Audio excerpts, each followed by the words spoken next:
Alexander fills the hunter's lamp to the brim with the fountain water.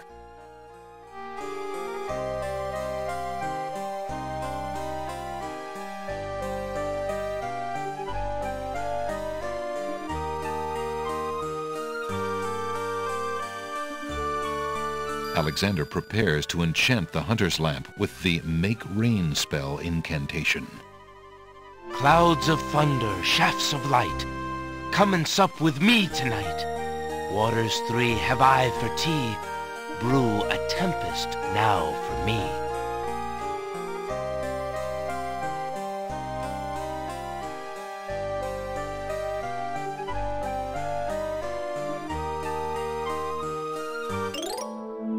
The lamp in Alexander's hand gives a little perk.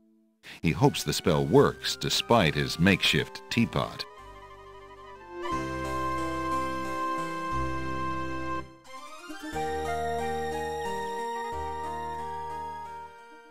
Alexander takes a magnificent white robe.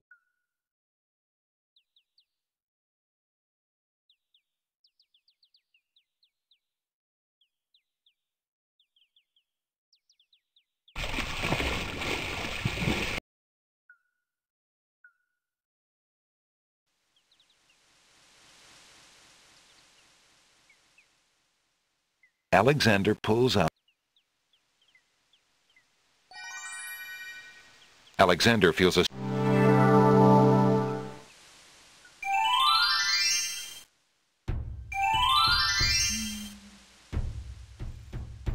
Great gods! Did you see that? The man just appeared from nowhere. Perhaps he was sent by the spirits. I see no boat. He is an intruder, no matter how he got here. Grab him! Not again. Look, I'll leave. It's no problem. I think not. Let's go.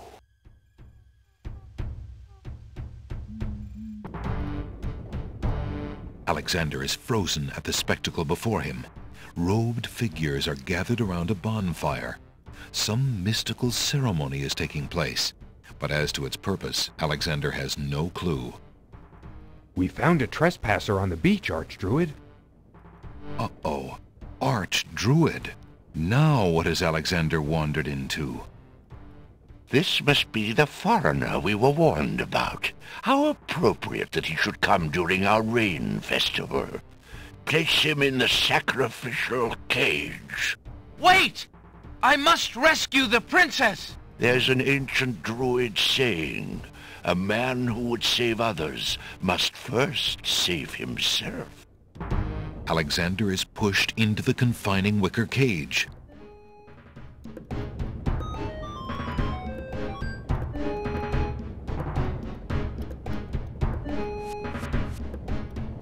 And the cage is swung out over the bonfire. Alexander starts to feel a little warm.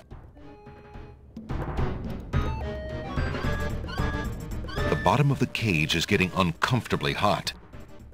This cage is really hot. Fire in the cage! Alexander pulls out Beauty's old slave clothes, desperate to beat out the flames. The flame is extinguished, but the clothes themselves burn to cinders. Alexander won't be able to keep the cage from igniting for long. The heat and movement must have jarred something. Something that Alexander's carrying is starting to jiggle around. Egad, something's really percolating. The water in Alexander's lamp is hot. It's just about boiling.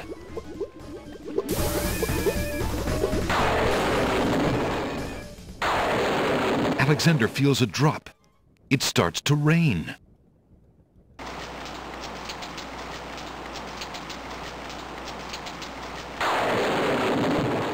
That man is a powerful nature wizard. By the sacred oak, let him down!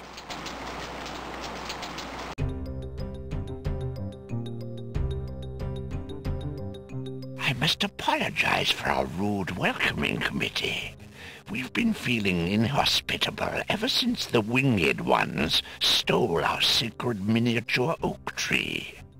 Besides, Wizir Al-Hazred sent a message that we were to watch out for a highly dangerous foreign assassin. I assume you are the one he meant.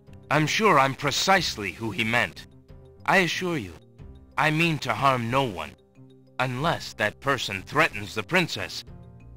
I'm sorry to have disrupted your ceremony, but I'm running out of time. What is it that you seek? The Oracle on the Isle of the Sacred Mountain told me I should speak to you about the realm of the dead. She told me of 2 souls in unrest there that I might be able to free. Free souls in the realm of the dead? You're mad! The souls might be able to help me on my mission to save the princess. It's imperative that I do everything I can. The risks are not important. No. And yet getting yourself killed will hardly help the princess. But I will tell you what I know. Legend has it that it is the right of any human to challenge the Lord of the Dead in order to save his own life or the life of another already past. But the knowledge of how to do this was lost centuries ago. I have only heard of one who tried it, a young knight who came to the land of the Green Isles from a distant land long ago. According to the story, he was determined to challenge the Lord of the Dead for the soul of his dead lover. It is said that he tamed the Lord of the Dead's horse, a black-winged, demon-hearted beast named Nightmare. Nightmare sometimes flies to the human world to feed on certain noxious plants. Those unfortunate enough to see her are glad to escape with their very souls intact. Somehow the knight captured Nightmare and rode off on her back, supposedly to the realm of the dead. But neither the knight nor his lover ever returned. If there was a means for challenge, it was lost with the night. I see. Can you tell me anything about the Lord of the Dead? Ah, that is a blacker matter still. To the Druids, he is Samhain, Lord of Coldness and Despair. Samhain was once a man like you or I, but he insulted the gods and was sentenced to rule the underworld. Immortal he is and mateless, robbed of sleep, robbed of movement, robbed of companionship. It is said that he hates all mortals even more for the mortality that he lost. That is all I know. Interesting. I shall remember. Now look how the oak embers of our bonfire still glow hot despite the rain. If you're bent on your course, you'll need courage that's just as impervious to the chill. May your luck last longer than your storm, brave one. May it indeed. Thank you, Archdruid.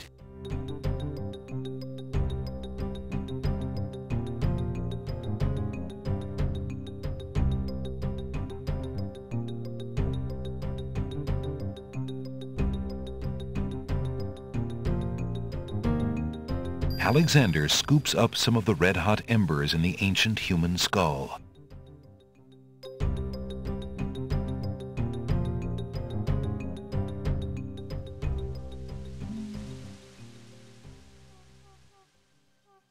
Alexander pulls.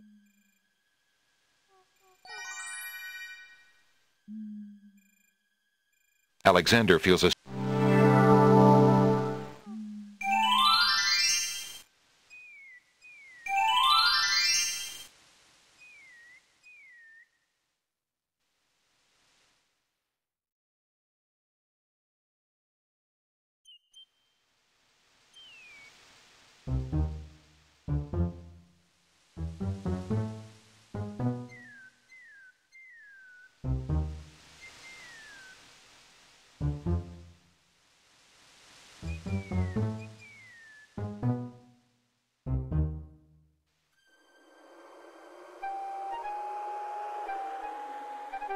Alexander arrives. A mighty winged horse, the color of midnight, is feeding from the nightshade bush. The creature must be Nightmare, the one the Druid spoke about.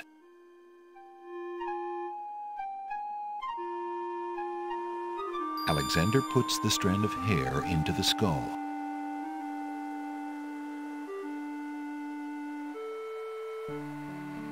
Alexander cracks the spoiled egg and dumps it into the skull containing the embers and the strand of hair. The spoiled egg hisses as it makes contact with the hot embers. Zounds, the steam! Phew, the smell of sulfur!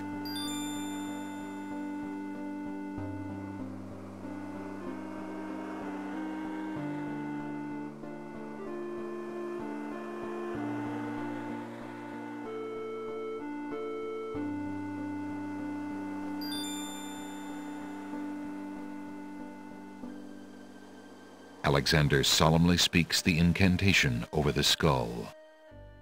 Creature of night, to me succumb. Fire and brimstone leave thee numb. Purity bind thee like a chain, to do whate'er I now ordain.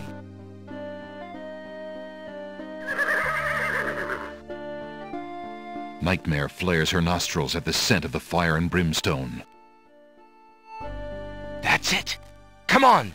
I need passage to your homeland, fiery one.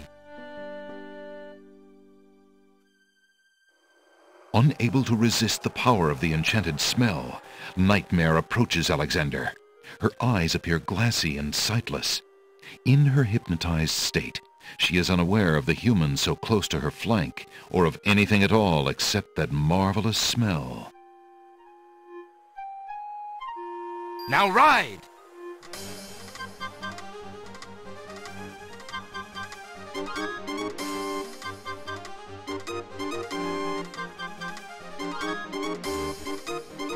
Nightmare deposits Alexander on a strange, cold world. And some of the inhabitants don't look too friendly.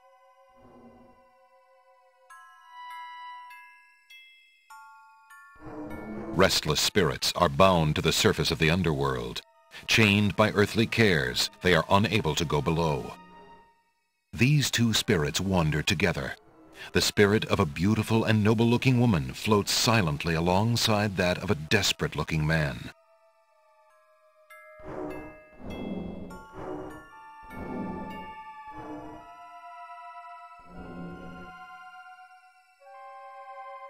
Who are you, grieving spirits? I am Queen Ilaria of the land of the Green Isles, and this beloved spirit is my husband, King Califam. We were murdered in our beds by our trusted Vizier. Like a viper, he snuck in during the night and stabbed us in our sleep.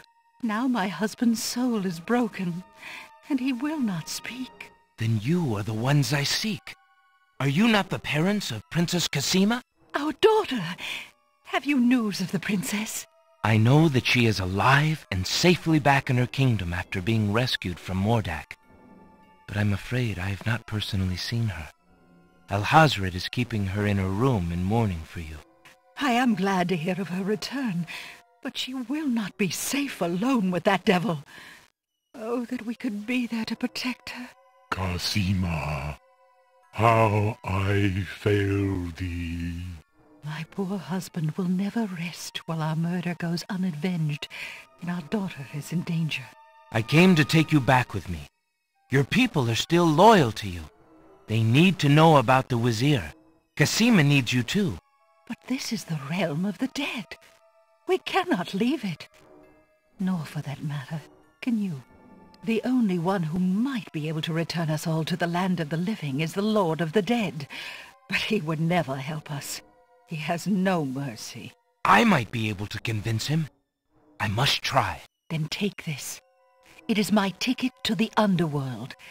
There you will find the Lord of the Dead. I cannot use the ticket as long as I'm chained here. And if we cannot be avenged, I will never be unchained. Thank you. Perhaps it will save us all. Be careful, young man. If you can ease my husband's torment and help our daughter, we will be most grateful. I will do my best. Goodbye, Queen Ilaria.